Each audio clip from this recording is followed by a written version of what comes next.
sekalian, kami di Hadramaut dulu pernah kedatangan seorang perempuan solehah sekaligus kuat hati.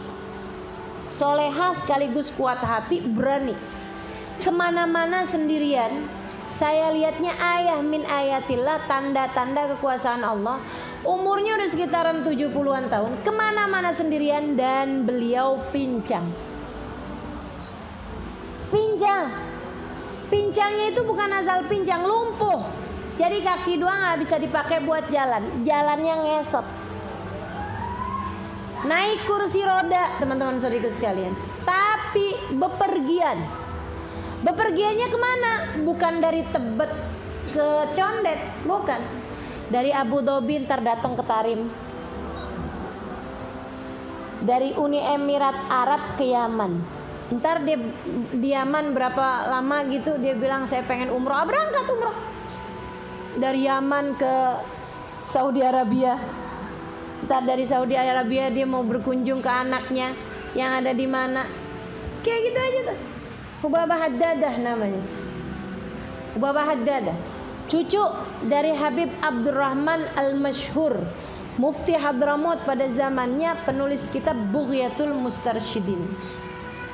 Teman-teman saya sekalian, saya muliakan, pincang. Dan beliau bersama dengan pincangnya tidak pernah menjadikan kepincangannya sebagai penghalang, apalagi sarana buat melas. Nah ini saya mau bilang nih teman-teman saya sekalian, banyak banget orang tuh kalau dikasih kekurangan dipakai buat sarana memelas. Dikasih kekurangan berupa pincang, ya ampun, jadi pengemis di jalanan.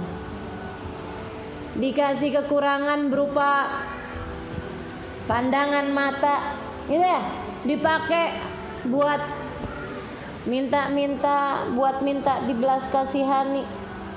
Bahkan nih diambil orang tuanya di masa kecil jadi yatim, sarana buat jadi orang yang minta-minta. Atau dikasih kemiskinan, sarana buat dipakai buat minta-minta. Dan itu tadi yang saya bilang, nyinyirin orang-orang yang dia merasa orang lain lebih beruntung daripada dia.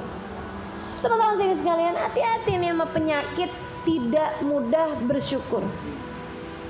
Hubabah Haddadah bukan hanya bersyukur, akan tapi beliau maksimalkan. Oke, saya nggak bisa jalan, kaki saya lumpuh, tapi bukan berarti saya nggak bisa ada di mana-mana. Kan gitu ya? Bukan berarti saya nggak bisa ada di mana-mana. Ada aja tuh, nyampe aja. Tiba-tiba aja beliau ada di depan pintu Daruzaro dengan di atas ininya, kursi rodanya. Dia bilang, ya Allah Bapak, kapan nyampe? Iya baru aja nih. Siapa turunin Bapak? Supir taksi. Masya Allah teman-teman saya, nyampe, naik pesawat, naik apa? 70 tahun umurnya. 70 tahun umurnya. Saya suka liatin beliau, nggak pernah ada ceritanya ngeluh. Iya nih, saya nih lumpuh nih, nggak bisa ini nih, saya sedih nih. Nggak ada ceritanya. Saya tanya gitu, Bapak lumpuh dari sejak kapan gitu. Beliau ceritanya tuh bukan dalam rangka melas, sedih, kisah sedih pada hari apa, nggak ada. Hari tersedih dalam hidup, nggak ada, cerita aja. Cerita biasa, iya kemarin tuh kejadiannya begini. Ya, Alhamdulillah, apapun yang Allah tetapkan yang terbaik. Allah ambil kaki saya kekuatannya. Alhamdulillah. Gitu. Ngesot teman-teman saya sekalian. Hubabah Haddadah. Hubabah Haddadah. Tapi kamu jangan salah. Kemarin saya ketemu sama Habib Umar bilang, Hubabah, kamu adalah salah satu dari perempuan-perempuan paling berkelas nanti di surga. Katanya Habib Umar bin Hafid pada beliau. Pantas banget kalau jadi perempuan berkelas teman-teman saya sekalian. Gak pernah mengasihani dirinya sendiri. Kalau ada yang beliau tangisi, beliau menangisi dosa-dosanya. Padahal bikin dosa apa saya juga bingung. Dengan segala keberadaan beliau itu. Saya paling ingat kalau udah malam Jumat nih, beliau sore Jumat tuh mandi. Saya suka liatin beliau habis saya mandi ngesot. Teman-teman saya nggak pernah minta bantuan orang, nggak ada ceritanya. Gak ada ceritanya, biasa aja. Nungguin anak Daruzaro. Dan itu ya subhanallah, bersama dengan lumpuhnya beliau itu, Habib Umar Hubabenur kepengen beliau tinggal di rumah mereka. Beliaunya lebih senang tinggal di Daruzaro barengan sama anak-anak dar, anak-anak santri. Jadi kayak mesantren gitu. Lah orang mesantren itu normal aja, capek kok, capek ngantri, kan gitu ya. Capek kalau apa-apaan, makan pada ada waktunya, ini ada waktunya. Beliau enggak, malah senang bisa ibadah bareng katanya, bisa rame-rame, bisa zikir bareng, ini bareng. Nah itu kalau udah sore tuh hari Jumat tuh, dia kamar mandi cantik, sangat cantik beliau teman-teman sekalian. Saya bisa bayangin tuh, orang tuh kan kalau cantik kan sampai tua juga masih kelihatan ya. Jadi jangan bilang dulu waktu muda saya cantik, udah deh kelihatan kok gitu. Sekarang sih saya nggak cakep, tapi dulu saya cakep loh ini. Pernah cakep, nggak ada, kelihatan kok itu.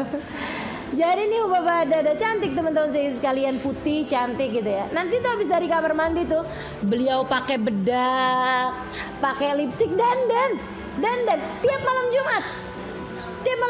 Tiap sore kemis sore nih kayak gini nih, pada asar beliau mandi wangi-wangi gitu ya, keramasan gitu.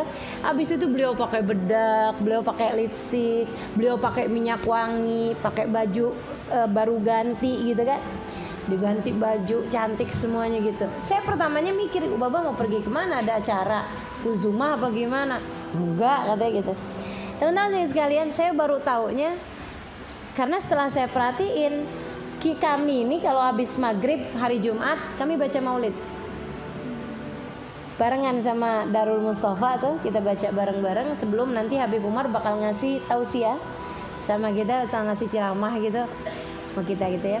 Itu dari ba'da maghrib gitu sampai isya. Nah nanti habis isya kemudian tausiah, habis selesai tausiah itu nanti baru sholat isya berjamaah, terus baca-baca dikiran, baca kahfi, baca solawat, baca ini, baca itu.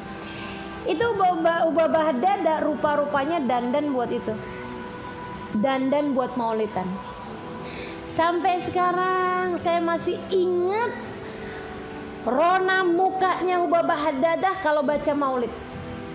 Itu senyumnya nggak bisa hilang, kayak yang seneng banget gitu ya, kayak yang waduh, ya Rabbi salli ala Muhammad, ya Rabbi salli alaihi wasallim, ya Rabbi salli ala Muhammad habibika syafi'il musyaffa' ya Rabbi. Waduh, girangnya luar biasa.